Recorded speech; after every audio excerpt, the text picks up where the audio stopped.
Laws of money. One of your main goals in life must be financial independence. You must aim to reach that point in your life's journey when you have enough money to never worry about it again. Today, financial independence is easier to achieve than ever before. We are living in the most auspicious time in all of human history. The law of cause and effect applies to money as well. This law states that financial success is a consequence arising from strictly defined, specific causes. By finding out these causes and implementing them into your life and work, you will achieve the same success that hundreds of thousands and even millions of other people have achieved. You can rise to any level of prosperity by simply doing what others have done in pursuit of the same results. Perhaps there is no other area where universal laws are so obvious as in the area of acquiring and saving money.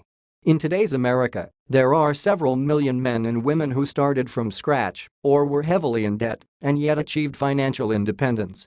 Their life position and behavior were subjected to deep study. We have now explored the path to wealth creation better than ever before, and we know that your deepest beliefs about money will determine in the first place how much money you will collect in your working life. Your first goal in life should be happiness. However, the natural habitat of happiness is the absence of fears, doubts, and negative emotions. One of the biggest obstacles to your happiness is worrying about money. And by the way, when we talk about our feelings about this, we do not mean that we have too much money. The problem is almost always that people feel like they don't have enough money, and that makes them unhappy. Perhaps the main reason that causes you the most grief and unhappiness is the fear of failure. In the matter of money, this fear takes the form of fear of poverty or ruin. Since one of the most urgent needs of human nature is security, any threat to your security, real or perceived, can cause extreme stress. You can only get rid of the fear of poverty and failure when you reach a certain level of financial well-being and build a fortress around it to feel safe and invulnerable. This achievement of financial independence is the primary responsibility of an adult. Nobody will do this for you. Money is what in psychology is called need for scarcity. This means that they only motivate you when you feel they are not enough. When you overcome a certain level of wealth, they cease to be a driving force. In other words, when you have enough money, you don't think much about it. But when there are too few of them, you think about them all the time. The impact that money has on your emotional life depends on how you feel about it. If it seems to you that there are too few of them, you can become simply obsessed with money. They begin to dominate your thinking, your feelings, and actions. Money is the main reason for divorce. Money problems are the main cause of the collapse of enterprises, the rupture between friends, and all sorts of psychosomatic illnesses. There are even cases of suicides because of money. The reality principle applies to money matters. It says that you must accept life as it is, not as you would like it to be, or as it could be. Most people live in a world of self-deception and fantasies about money. They wish, hope, and pray for their financial future, and at the same time, they are convinced deep down that their dreams will never materialize. In Lewis Carroll's Alice's Adventures in Wonderland, one of the characters happily reports that every day before breakfast, he is able to believe several impossibilities. In the same way, many people believe absolutely impossible things about money and then wonder why they have so many financial problems. One of the most common barriers to achieving financial independence is the deeply held belief that money is bad and people who have a lot of it are inherently sinful. This belief has no factual basis. It goes back to early childhood, when parents often talk about it to a growing child, trying to justify their own financial failures. When my wife and I got married, our wedding was attended by her entire family, as well as my employer, a man whose fortune was estimated at $500 million. All my life, my wife's family believed that poverty is a virtue, and therefore financial success is something impure or vicious. They were amazed when my employer, the richest man they had ever seen in their lives, turned out to be a devout family man, very reserved, polite, suave, and simply charming. It took months and even years for them to change their minds. After all, the church and friends constantly told them that every person with that kind of money must be evil and disgusting. Another major psychological barrier to financial success is the belief that some people do not deserve to be rich.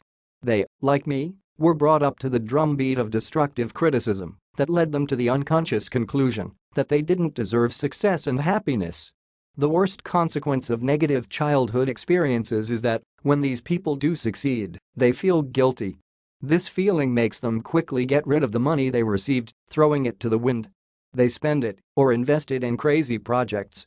They lend them, lose them, or simply give them away. They engage in self-destruction in the form of overeating, drinking, drug addiction, adultery, and often dramatic personality changes. In fact, money is not bad at all.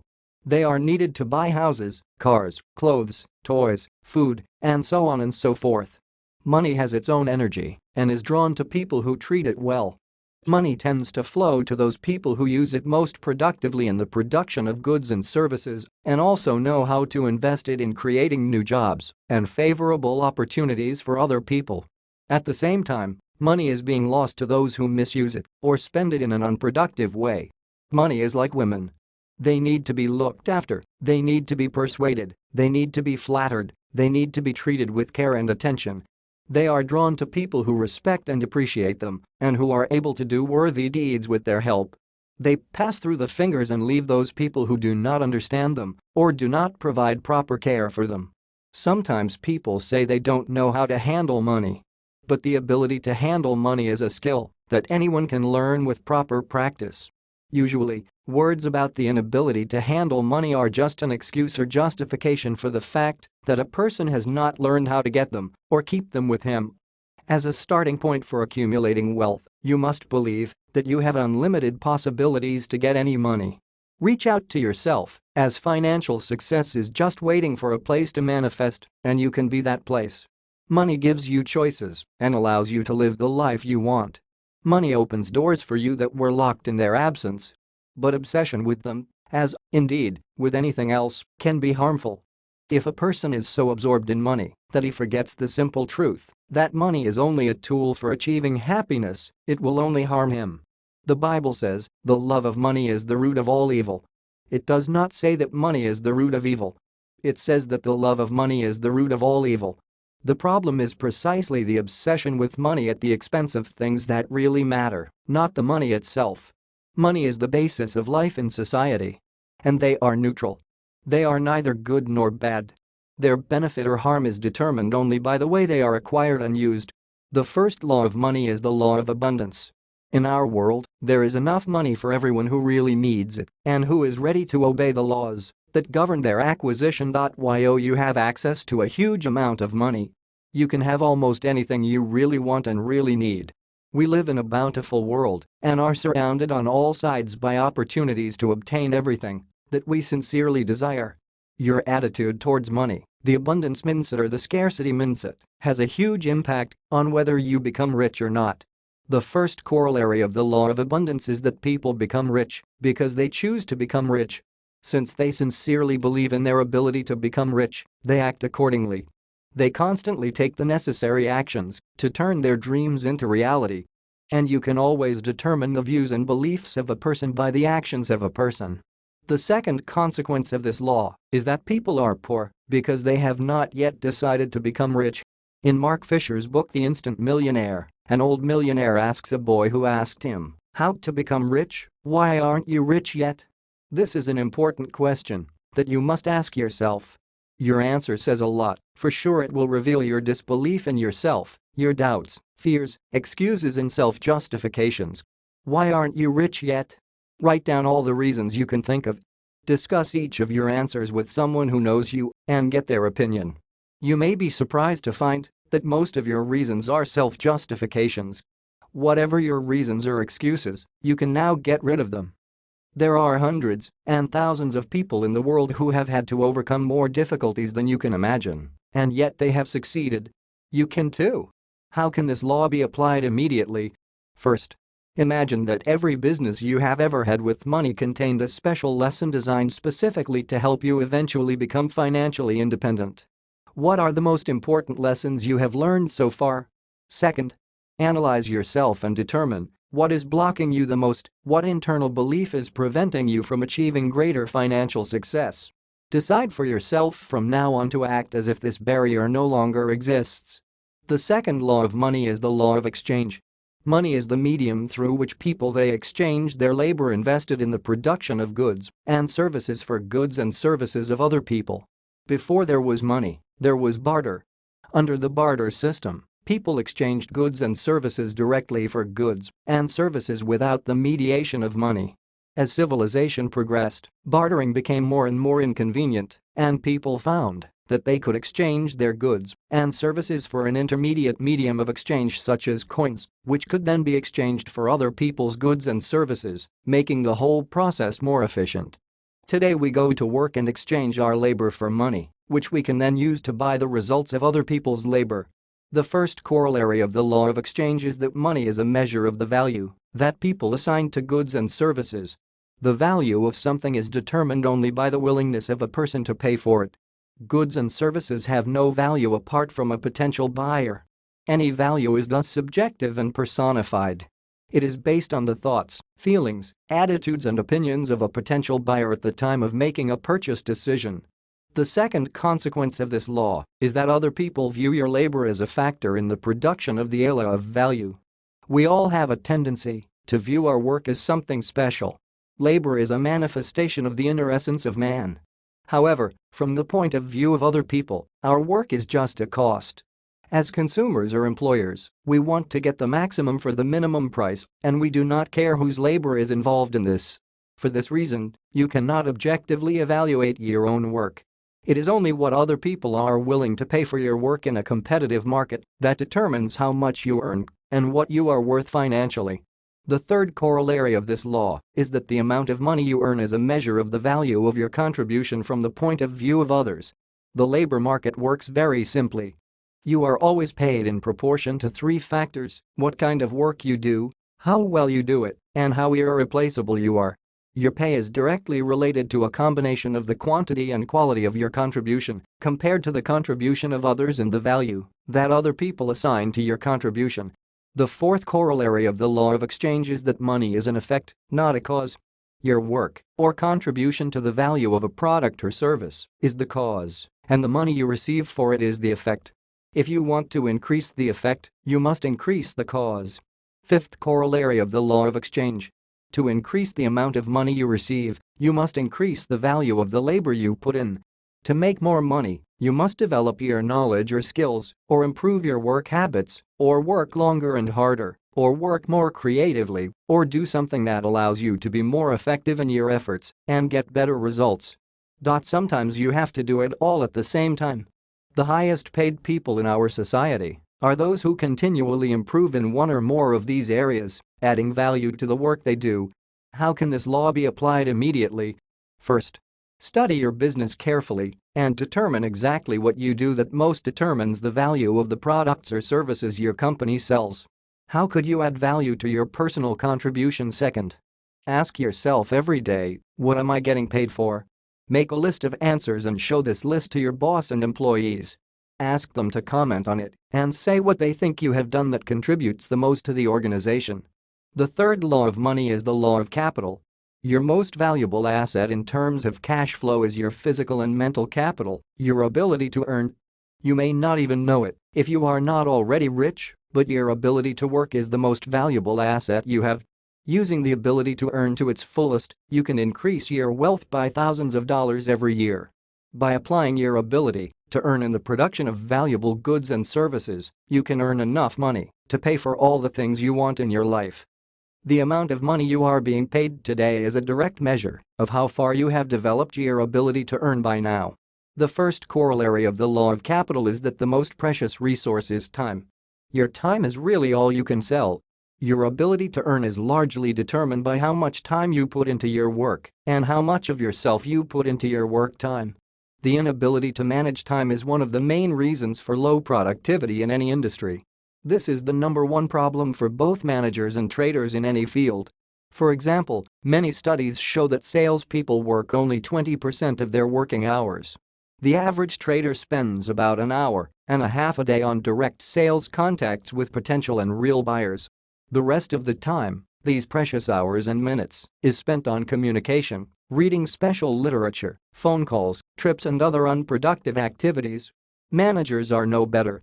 In a recent survey, 95% of managers admitted to spending a full 50% of their work time on activities that had nothing to do with what they were paid for. A significant part of the rest of the time is spent on unproductive activities. The second consequence of the law of capital is that time and money can either be spent or invested. To some extent, time and money are interchangeable concepts. If you spend them, they are gone forever. You cannot return them. They become a value that is sunk into the past. On the other hand, you can invest them, in which case you get dividends from them that can be used again and again. If you invest time or money in acquiring new knowledge or improving your skills, you can increase your value. As you develop your ability to improve your performance, you develop your ability to earn and increase your personal income. You will be very smart if you invest 3% of your income every month in yourself, in your personal and professional development, in getting better at what you do.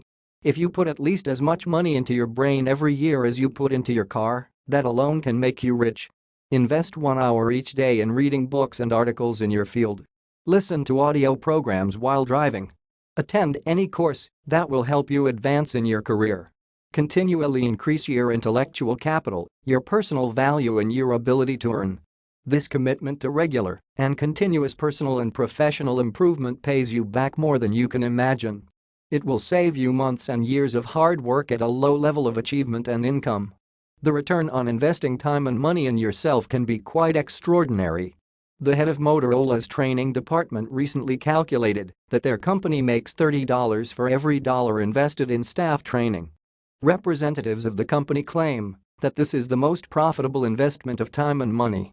Other companies are also reporting similar returns on investment in management and staff training. This also applies to you. There is no better way to use your hard-earned money than to reinvest some of your time and money into learning even more. Rich and prosperous Americans sooner or later came to this. The poor and the unfortunate are still trying to make sense of it. The third consequence of the law of capital. One of the best investments of time and money is their investment in the development of the ability to earn.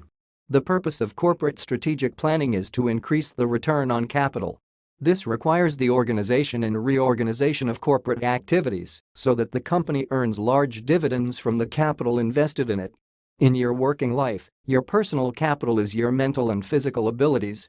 Your task, then, is to earn maximum dividends from your personal capital to increase the return on energy.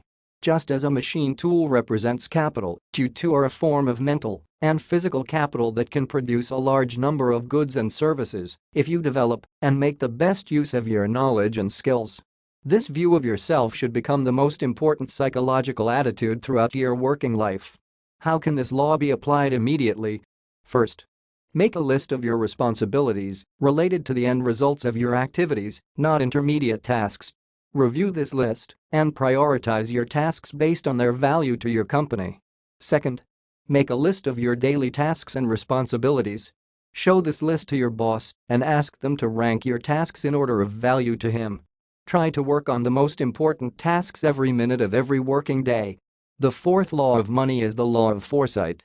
The most successful people in any society are those who, when making daily decisions, take into account the longest period of time. The source of this idea is the pioneering study of financial mobility in America, conducted in the late 1950s and early 1960s by Dr. Edward Banfield of Harvard University. After examining the many factors that were thought to affect a person's financial success over the course of their working life, he came to the conclusion that they were all preceded by one primary factor, the factor of foresight. Banfield discovered that the higher a person's position in society, the more far-sighted he is, and the more distant his time horizon. People at the highest social and economic levels make decisions and make sacrifices that may not pay off for many years, sometimes even for the rest of their lives. They are planting trees they are not meant to sit under. An obvious example of a long-time perspective is a person who spends 10 or 12 years studying and training to become a doctor. This man spends an extraordinarily long time laying the foundation of his career, which is partly why we hold such high regard for these doctors. This respect for doctors takes place in almost every society. We appreciate and admire the sacrifices they have to make in order to be able to get a profession that is so important to so many of us. We recognize their great foresight. Far-sighted people are willing to pay a high price for success long before they achieve it. They think about the consequences of their decisions, looking 5, 10, 15 and even 20 years ahead. People located at the lower levels of the social hierarchy are the most dissatisfied. They focus primarily on immediate rewards, and often their behavior almost guarantees negative consequences in the long run. At the very bottom of the social ladder, we see hopeless alcoholics and drug addicts. The horizon of thinking of these people is limited only by the next dose. They look ahead no more than an hour. You start climbing the social and financial ladder from the very day you start thinking about it, what you do in terms of the long-term consequences of your actions. When you begin to look further into the future and organize your life and your priorities in line with your intended future goals and ambitions, the quality of your decisions and your life improve almost instantly. The first corollary of the law of foresight. Delayed gratification is the key to financial success. The starting point for developing foresight in yourself is your ability to self-control and self-denial, the ability to sacrifice current achievements in order to receive much greater dividends in the future. This mindset is essential to financial success of any kind. The second corollary of this law is that self-discipline is the most important character trait for long-term success. Many years ago, Elbert Hubbard defined self-discipline as the ability to force yourself to do exactly what you should do and just when you should do it, whether you like it or no. Businessman Herbert Gray spent 11 years studying what he called the common denominator of success. He studied the life path of thousands of successful people and finally came to this conclusion: success is achieved by those people for whom it has become a habit to do what unsuccessful people do not like to do. What is it that losers don't like to do? As it turns out, it's the same thing that successful people don't like to do: get up earlier, work harder, stay at work longer, but they do it anyway. Cause? Successful people are more concerned with satisfying results. Losers, on the other hand, are more concerned with satisfactory methods of work. Unsuccessful people prefer activities that relieve tension. Successful people do things that achieve the goal. Your willingness to pay upfront for success and spend money and effort until your goal is achieved is the hallmark of a winner. The third consequence of this law. The sacrifice you make now is the price you pay for the security of your position in the future. The key word here is victim. When you resist the temptation to do what is easy and fun to do and instead force yourself to do what is difficult but necessary, you develop the type of character that will be the key to your future success. If you consistently invest your time and your money in self-improvement instead of wasting it on idle chatter or sitting in front of the TV, you practically secure a better future for yourself. Parents who work hard and save money to ensure that their children have the opportunity to get a good education, thereby working for a distant time perspective. They make decisions that can affect their children's lives for many years to come. They press the up button on the elevator of life for their children. How can this law be applied immediately? First, be forward-thinking in all aspects of your life, especially in your financial area, but also in personal relationships and health issues. Think about where you would ideally like to be in 5 years and start moving in that direction today. Second, decide for yourself how much annual income you would like to have after retirement and what state you must have by then to receive such an income. Make a plan for accumulating this amount of money and start working on it today. The fifth law of money is the law of savings. Financial freedom comes to a person who saves at least 10% of his income throughout his life. The most useful thing you can do for yourself is to develop the habit of saving a portion of your paycheck. Individuals, families, and even societies as a whole are resilient and prosperous depending on how much income they save. Savings today are a guarantee of your security and opportunities tomorrow. The first corollary of the law of savings is formulated in George Clason's The Richest Man in Babylon: pay yourself first. Starting today, start saving a tenth of your income so that you never touch that money. This is your long-term financial accumulation fund, and you should not use it for anything other than securing your financial future. Unfortunately, if you're just saving money for a rainy day, you can be sure that it will rain very soon. If you save money with the intention of spending it as soon as you need it, the need will come sooner than you think. If you want to buy a house or go on a trip, create another fund for these purposes. But your savings investment account must remain intact. When you pay yourself first and try to live on the other 90%, you quickly get used to it. By regularly saving 10% of your income, you will soon learn to live absolutely comfortably on the remaining 90%. Many people start by saving 10% of their income and then increase their savings percentage to 15%, 20%, or even more. And as a result, their financial life changes dramatically. So it will be with you. The second corollary of the law of savings: take advantage of deferred taxation on savings and investment programs. Due to high tax rates, money that is saved or invested without paying taxes grows 30 to 40% faster than taxable deposits. According to Dr. Thomas Stanley in The Millionaire Neighbor, self-made millionaires are almost obsessed with accumulating their wealth in forms of capital such as real estate, owning a business, or stocks, where savings grow without causing this tax debt. Invest in your company's pension fund and various independent pension, savings, and investment funds and programs that are designed for long-term financial accumulation and whose activities are approved by the tax service. Keep track of every dollar. How can this law be applied immediately? First, start saving 10% of all your income today. Open a special account for this purpose and make payments to this account with the same scrupulousness with which you make monthly payments for a house or goods purchased in installments. If you are in debt and 10% is too much for you, start with 1% of your income. Once you've gotten used to living comfortably on 99% of your income, increase your savings ratio to 2%. Over time, increase this share to 10, 15, and even 20% of your income. Second, learn to handle money. Read the best books, sign up for courses, subscribe to useful magazines.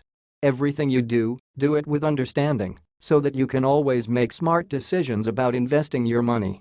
The sixth law of money is the law of conservation. Your financial future is not determined by how much you earn, but by how much you have left. Many people earn huge amounts of money in their working lives. At times, such as during periods of economic growth, their earnings rise sharply and they receive money that they never dreamed of. Unfortunately, in such cases, people often develop the walking on water syndrome. They begin to believe that they owe their success to their remarkable abilities and skills, although in many cases it is simply a boom in the economy or some of its branches. They assume that once they start making so much money, it will continue indefinitely. And then they begin to spend everything they earned, being in full confidence that they will always be able to earn even more. The true measure of how your business is actually going is the amount of money you have left from what you earn. Successful people remember to regularly set aside certain amounts of money and pay off their debts during periods of prosperity in order to maintain reserves for when the downturn hits. How can this law be applied immediately? First, assess your net worth today. To do this, make a list of all your securities and calculate how much money you can get for them if you urgently need cash. Then add up all outstanding bills, credit card balances, and mortgage debt, and subtract that amount from the value of the securities, thus arriving at your true net worth today. Second, divide your net worth by the number of years you have worked.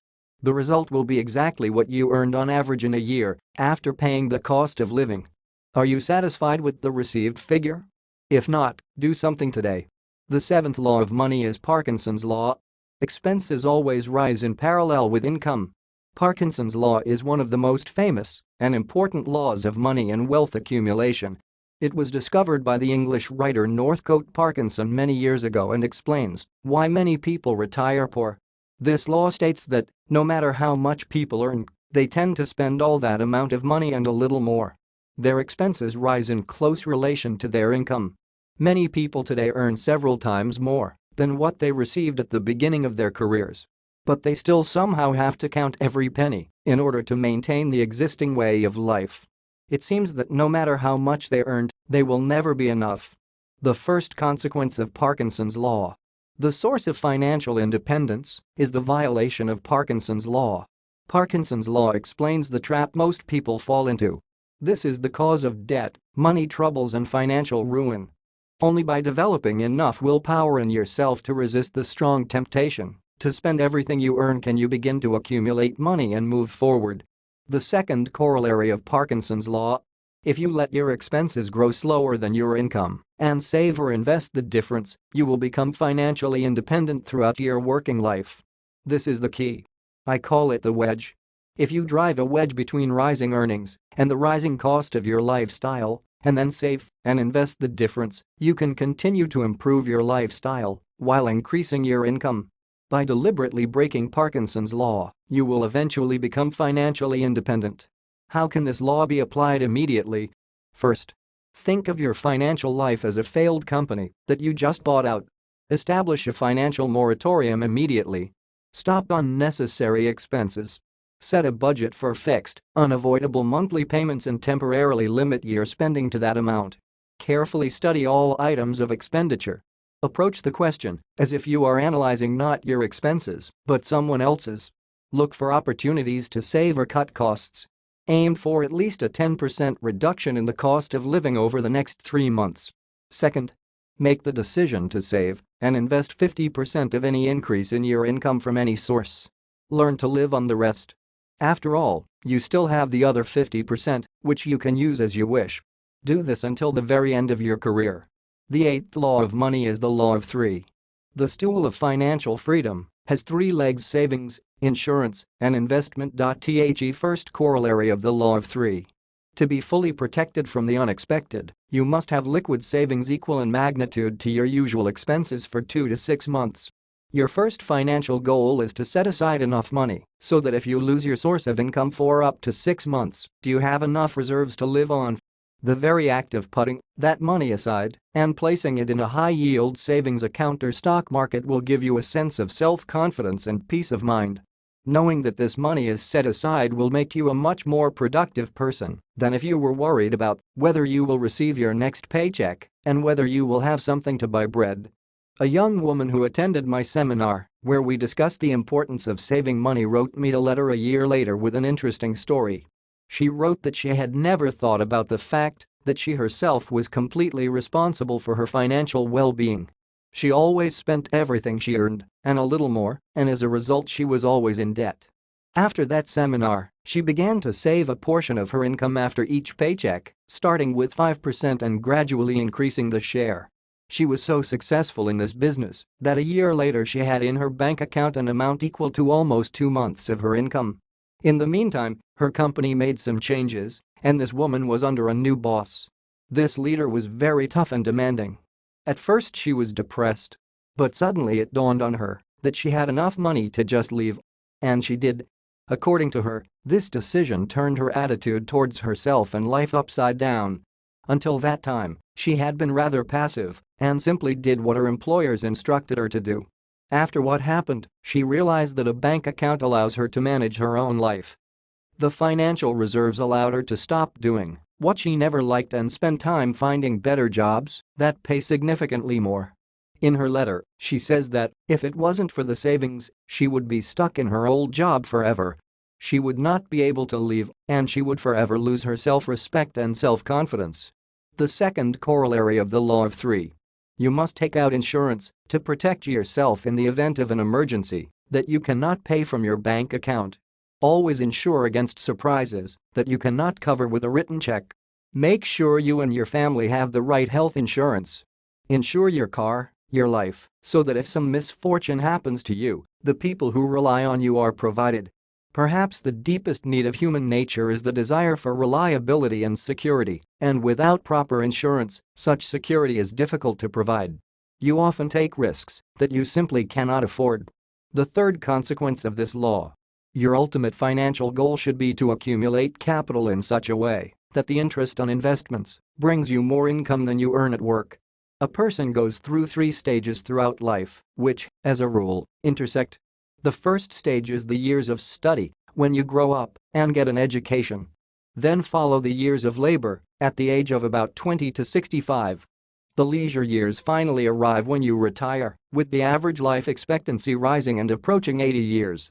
The simplest and most effective of all financial strategies is to save and invest money throughout your working life until the money invested starts to bring you more income than you get at work. At this point, you can leave your regular job and spend more time on your securities. This life planning strategy looks so simple, but it's amazing how few people follow it and how many people reach the age of 65 with almost no savings. How can this law be applied immediately? First, Estimate how much it would cost you to maintain your current status in life if you completely lost your income. Decide today to start saving money so that you have 2 to 6 times that amount saved. Approach this matter with all seriousness. Second, speak with an insurance agent and make sure you are fully insured for all key aspects of your life, which include health, vehicles, housing, and life itself. Be a pessimist for a moment and imagine that the worst can happen. Don't take risks. Make sure you are protected from any surprises. Third, today, start a monthly savings investment program, even if all you need to do is go to the bank and open a special savings account there. Deposit a fixed amount into this account every month and watch it grow. The ninth law of money is the law of investment. Do a thorough analysis before investing. This is one of the most important monetary laws. You should spend no less time studying the question of where to invest a certain amount of money than it took you to earn this amount. Never be in a hurry to part with your money. You have worked too hard to earn them, and you have spent too much time accumulating them. Study all aspects of investment before making any decision. Demand that you be fully explained all the details. Try to get accurate and comprehensive information regarding any investment. If you have any doubts, it is better to put money in a bank or an investment fund than to put it at risk. The first corollary of the law of investment. The only thing that is easy to do when dealing with money is to lose it. Making money in a competitive economy is difficult, but losing it is extremely easy. A Japanese proverb says making money is like digging the ground with your nails, and losing them is like pouring water into the sand. The second corollary of this law comes from Marvin Davis, a millionaire who was asked in an interview with Forbes magazine to formulate rules for getting rich. He said that he had only one simple rule: do not lose money. He said that if there is a possibility that you will lose money, it is by no means worth the risk. This principle is so important that you should write it down and hang it in a prominent place. Read and reread it over and over again. Think of your money as if it were part of your life. You have to trade a certain number of hours, weeks, and even years of your time in order to set aside a certain amount of money for savings and investments. You can't make up for this time. This is a part of your precious life that is lost to you forever. If you simply keep this money with you instead of losing it, this alone can provide financial security. Don't risk money. The third corollary of the law of investment. If you think you can afford to lose a little, you will end up losing a lot. You should not be like a person who thinks he has enough money to afford to lose a small part of it. You probably know the old saying, a fool doesn't keep money. There is another saying, when a person with experience meets a person with money, the person with money gains experience, and the person with experience remains with the money. Always ask yourself what will happen if you lose all your money by investing it in a profitable business. Can you handle such a situation? If you are not sure, it is better to refrain from investing. The fourth corollary of the law of investment. Trust only those professionals who have proven that they know how to handle their own money. I recently dined with a millionaire in Portland.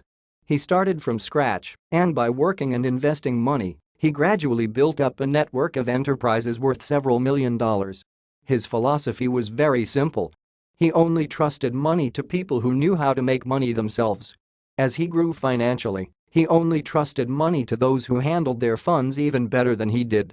Since he was quite rich, he was often approached with various investment proposals. In this case, he always invited the stock seller to share his own financial experience. The salesperson showed him his financial statement, and he showed his. If the seller did better with the proposed investment than he did, he accepted the offer and bought the shares. If he did better with his shares than the seller did with his, he turned down the offer. Many of the people who offered him to buy shares could not demonstrate any particular success of their own. They quietly left and never returned. You should only trust your money to people who know how to handle their own money. In this case, your risk is greatly reduced. Don't risk money. If you ever feel tempted to invest in a dubious venture, reread this rule and consider, wouldn't it be better to stay with what you already have? How can this law be applied immediately? First, think back to the various financial mistakes you have made in your life. What do they have in common? What have you learned at this stage? An accurate diagnosis is half the cure. Second, invest only in businesses that you fully understand and believe in. Only accept investment recommendations from people who have achieved financial success themselves based on their own opinions. Don't take risks. It's better to hold on to the money than to risk losing it along with all the time you spent getting it. The 10th law of money is the law of compound interest. By investing your money carefully and letting it grow at the rate of compound interest, you will eventually become rich. Compound interest is one of the great miracles in all of human history and economics. Albert Einstein called it the most powerful snare in our society. When you allow money to accumulate at the rate of compound interest for long enough, it grows more than you can imagine. To determine how long it will take for your money to double, you can use the so-called rule of 72. Just divide the number 72 by the interest rate. For example, if you invested money at 8% per annum, dividing 72 by 8, you get the number 9. This means that it will take you 9 years to double your investment at an annual rate of 8%. Someone has calculated that $1 invested at 3% in the time of Christ would now be worth half of all the money in the world. If this money were allowed to grow and then double again, and again, it would be many trillions of dollars today. The $24 paid by the Dutch to the local Indians for the island of Manhattan, if they were put at that time at 5% per annum, would today be worth more than $2.2 billion. Compound interest is an incredibly effective means of accumulating wealth. The first consequence of this law. The meaning of compound interest is to put money and never touch it. Once you start saving money and lend it at interest, never, ever touch it or spend it under any circumstances. If you do this, then the law of compound interest will no longer be valid. Spending a small amount today will deprive yourself of a huge amount later. One New York secretary received $5,000 in a divorce in 1935. She gave all this amount to an experienced broker who bought her good shares. Over the years, this money has grown, going through good times and bad, with compound interest at the level of 12 to 15%. Today, this woman, already retired, has a fortune of $22 million. If you start investing early enough and do it regularly, if you never withdraw your money and rely on the magic of the law of compound interest, it will make you rich. The average person with an average income who invests $100 a month from age 21 to 65 at a compound interest rate of 10% all the time will retire with a net worth of over $1 million, to be exact $1,118,000. How can this law be applied immediately? First, open an investment account and promise yourself to deposit a fixed amount into it every month for the next 5, 10, or even 20 years. Choose a reliable investment company and let your money work from month to month, from year to year.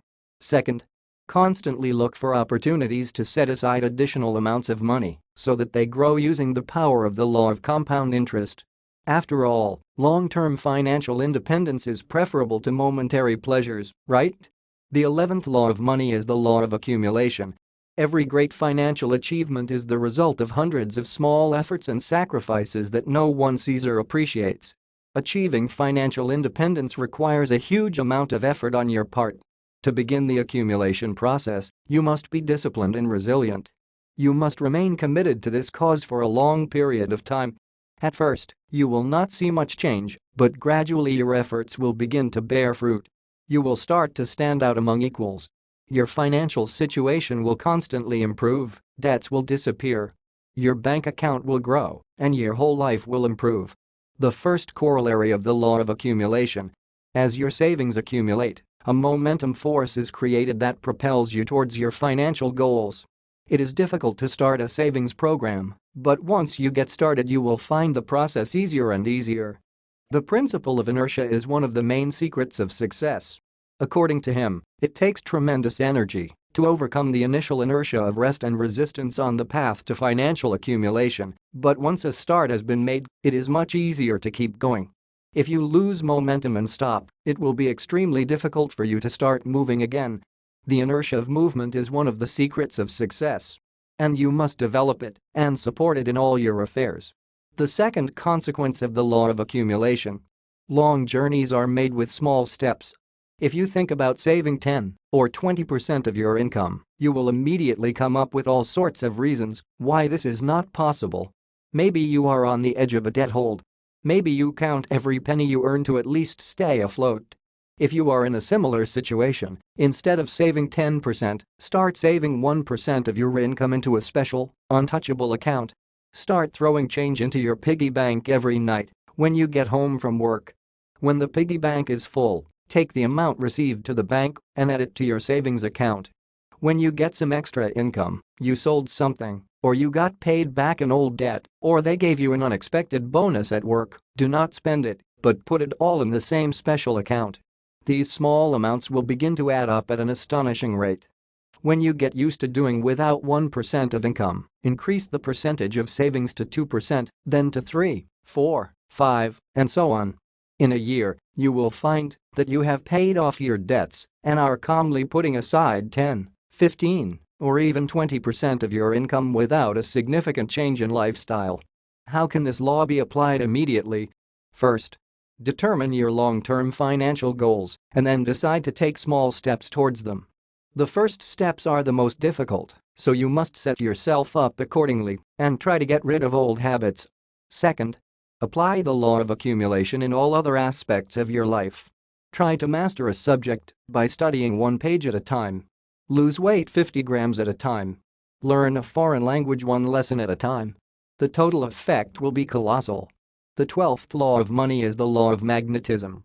The more money you save and accumulate, the more money you attract. The law of attraction was described over 5,000 years ago. It explains a significant share of success and failure in all areas of life and especially in financial matters. Money goes to those who love and respect them. The more positive emotions money causes in you, the more opportunities you will have to receive them in even greater quantities. And what he has. The modern version of this parable is the rich get richer and the poor get poorer. The reason people don't accumulate or attract money has a lot to do with how they think.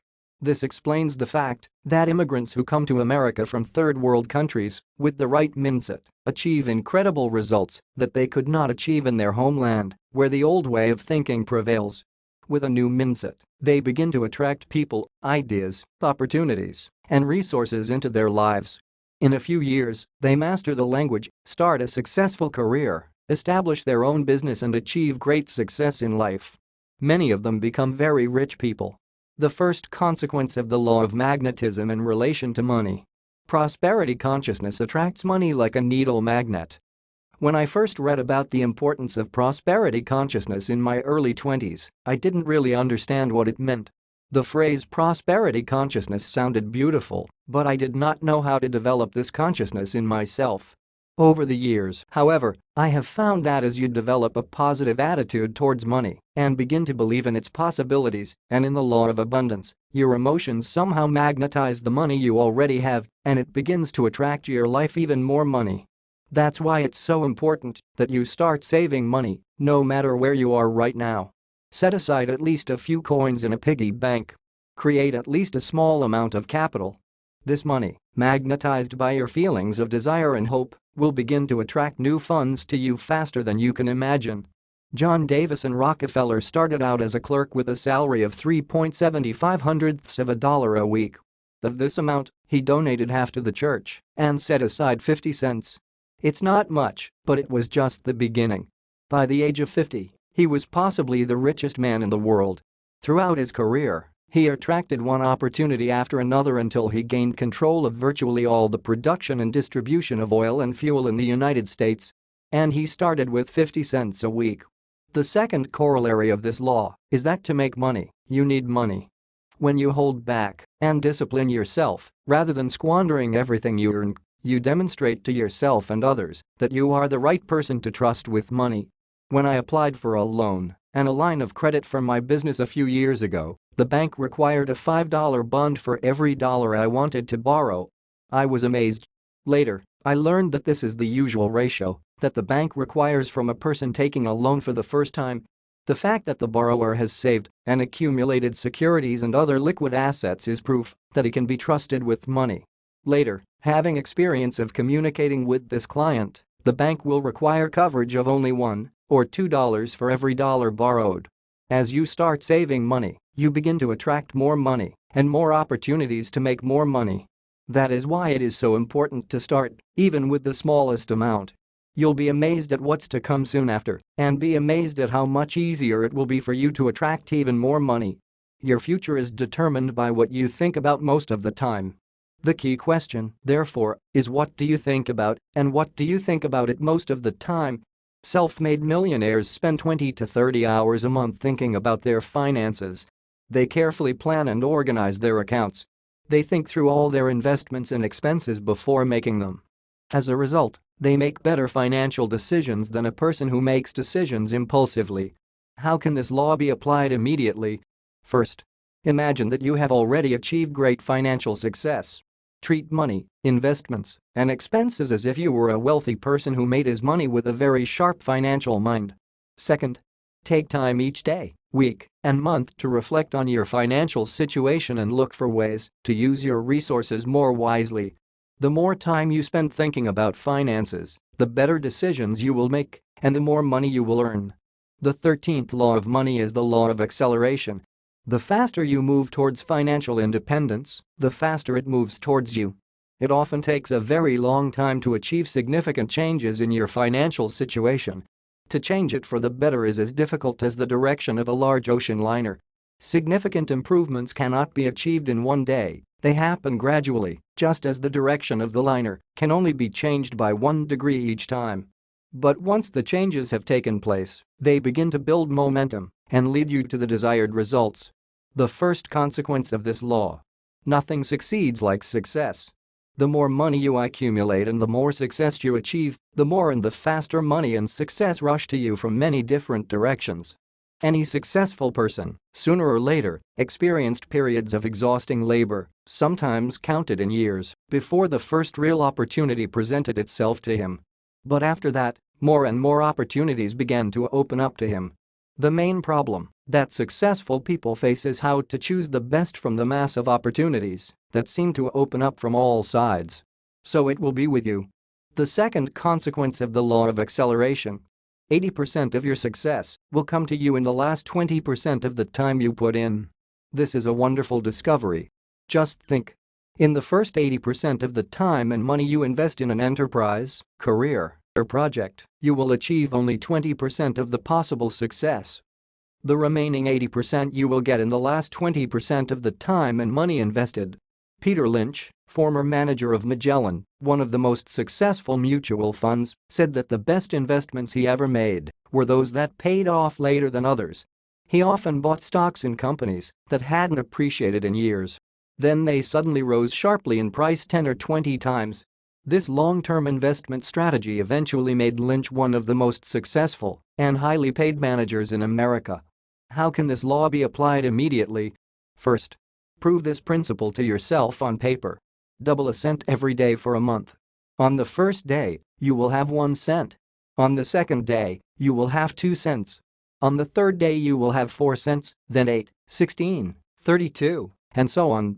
By the 30th day, you will have millions of dollars. However, on the 29th day you will only have half of what you will have on the 30th day.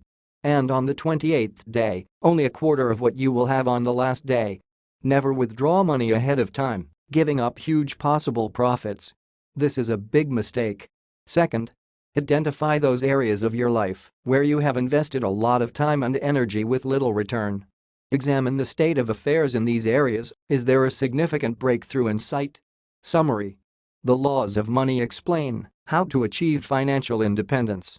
It doesn't matter where you start. You can start even if you are deeply in debt or working for someone else. Even if you didn't take money seriously before, today you can start saving it, investing carefully so that you can pay off your debts over time and achieve your financial goals. Hundreds of thousands, even millions, of men and women have achieved financial independence by starting from scratch and following the laws and principles we have just discussed. The only real question you have to ask yourself about money is how much you want it. Remember, you are always free in your choice. You are responsible for yourself. Nobody will do this for you. Everything is always in your hands. If you follow these laws and principles and show determination long enough and persistently, then nothing can prevent you from achieving financial prosperity. Subscribe to the channel to be aware of new videos. See more laws of Brian Tracy in the playlist. Link under this video. Share with friends. By sharing we multiply our capital. Subscribe and see you in new releases.